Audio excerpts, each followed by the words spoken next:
one thing that I'm sure you're aware of, but development is an industry. It's a multi-billion-dollar industry.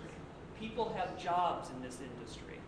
And to some degree, they want the development to keep happening, right? So solutions may not always be there in their best interest, because solutions would mean what? The jobs go away, right? So I think it's important for us as advocates to keep informed at all levels about how that works. And one of the people that I most admire in this area is a gentleman named Paul Collier, who's an economist.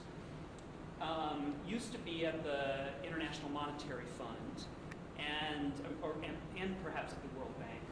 But in the midst of working as an executive in the World Bank, he was assigned to the Central African Republic.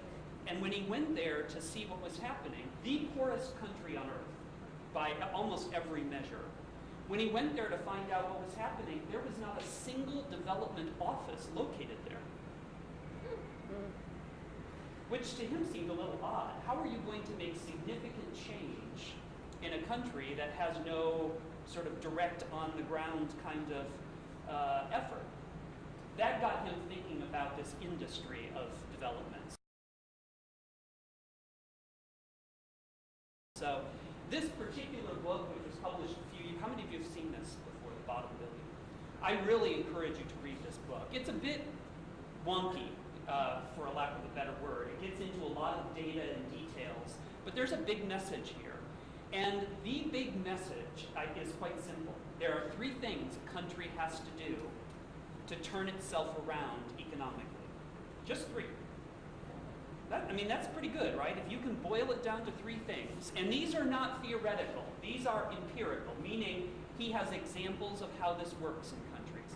And there's one country in sub-Saharan Africa where we've watched it work. Does anyone know where that is?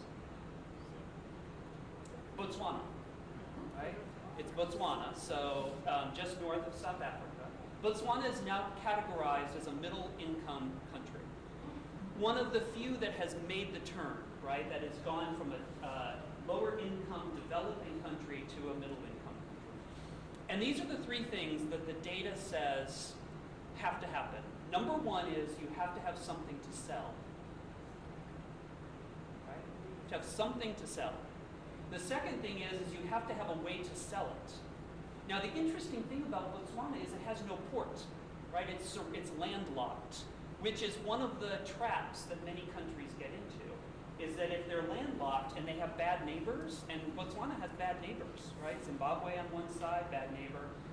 The rest of its neighbors are sort of, to some degree, at least cooperative.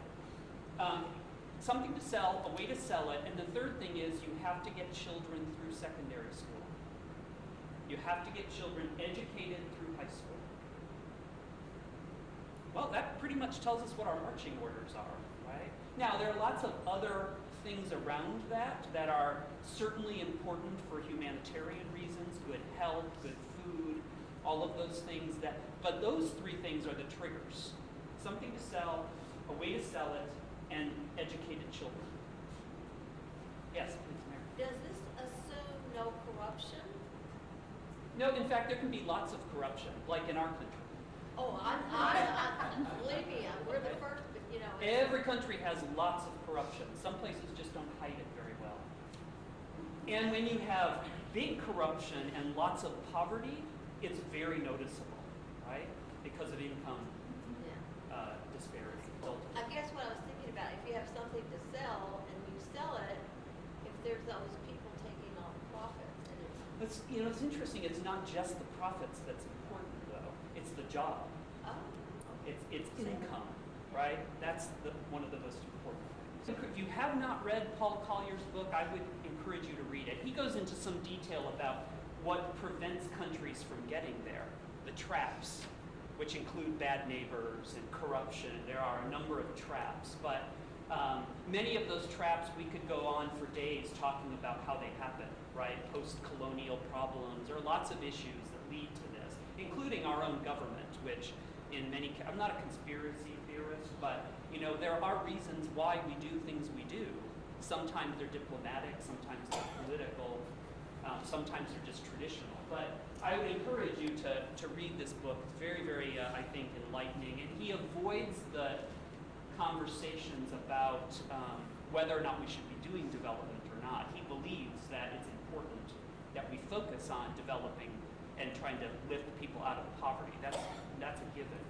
But there's a great deal of argument about how you